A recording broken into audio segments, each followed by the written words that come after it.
পটুয়াখালীর বাউফলে পরকীয়া সন্দেহে স্ত্রীকে গলা কেটে হত্যার পর বিবেকের তাড়নায় নিজেই এসে থানায় আত্মসমর্পণ করেছেন স্বামী। শুক্রবার ভোরে 4 বছরের শিশু সন্তান সারফরাজকে সঙ্গে নিয়ে বাউফল থানায় হাজির হয়ে খুনের দায় স্বীকার করেন স্বামী সরোয়ার। নিহত সালমা আক্তার পিরোজপুরের ভান্ডারিয়া উপজেলার ধাওয়া গ্রামের মৃত রুস্তম আলীর মেয়ে। তিনি বাউফলের নুরাইনপুর নেসারিয়া ডিগ্রি মাদ্রাসার বাংলা বিভাগের প্রভাষক ছিলেন। অভিযুক্ত স্বামী সরোয়ার হোসেন একই উপজেলার নদমুলা গ্রামের মৃত মোকসেদ আলীর ছেলে। জানা যায়, চাকরির সুবাদে সালমা আক্তার ও তার স্বামী সরোয়ার হোসেন একমাত্র সন্তান সহ বাউফল উপজেলার চন্দ্রপাড়া গ্রামের মোহাম্মদ জসিমউদ্দিন ব্যাপারীর বাড়িতে ভাড়া থাকতেন। তাদের মধ্যে বেশ কিছুদিন ধরে পারিবারিক কলহ চলে আসছিল।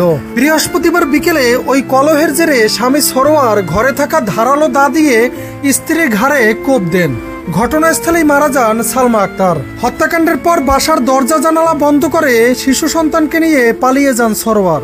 কিন্তু পরবর্তীতে বিবেকের তাড়নায় শুক্রবার ভোরে থানায় হাজির হয়ে সবকিছু স্বীকার করেন। বাউফল থানার পুলিশ পরিদর্শক আতিকুল ইসলাম জানান, সরোয়ার হোসেন থানায় এসে স্ত্রীকে হত্যার কথা স্বীকার করলে আমরা সঙ্গে সঙ্গেই ঘটনাস্থলে গিয়ে মরদেহ উদ্ধার করি।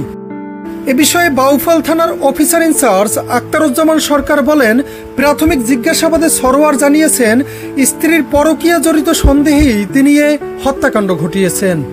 মরদেহ ময়নাতদন্তের জন্য পটুয়াখালী মর্গে পাঠানো হয়েছে।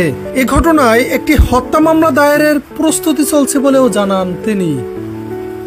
Desk report, Patuakhali news.